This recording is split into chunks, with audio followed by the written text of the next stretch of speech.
ছেলে হিসেবে অন্তত ডাল ভাত খিচুড়ি রান্না ডিম ভাজি করা চা বানানোটা শিখে ফেলুন। এইগুলো এমন কঠিন কাজ না, যে কোনো ছেলের পক্ষেই শেখাই সম্ভব।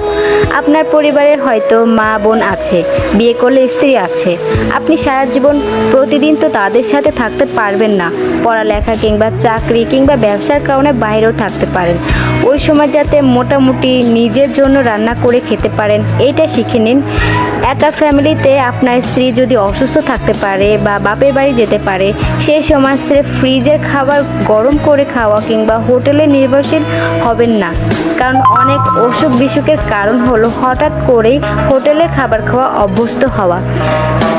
এই রান্নাকে স্রেফ নারীদের রান্না মনে করবেন না, এটা একটা স্কিল। এই স্কিল আপনাকে অনেকভাবে স্বয়ংসম্পূর্ণ করে তুলবে। যারা মোটামুটি ভালো রান্না জানে, তারা মাঝে মধ্যে যখন স্ত্রীকে রান্না করে খাওয়ায়, স্ত্রী কিন্তু তখন অনেক খুশি হয়। বিবাহিত জীবনে সুখ কেবল বাহিরে কিংবা রেস্টুরেন্টে গিয়ে খাওয়া বা গিফট দেয়া না, সুখ লাভের নানান উপায় আছে। একজন ছেলের ক্ষেত্রে রান্না শেখাটা লজ্জার না, এটা বিপদের সময় খুবই প্রয়োজন।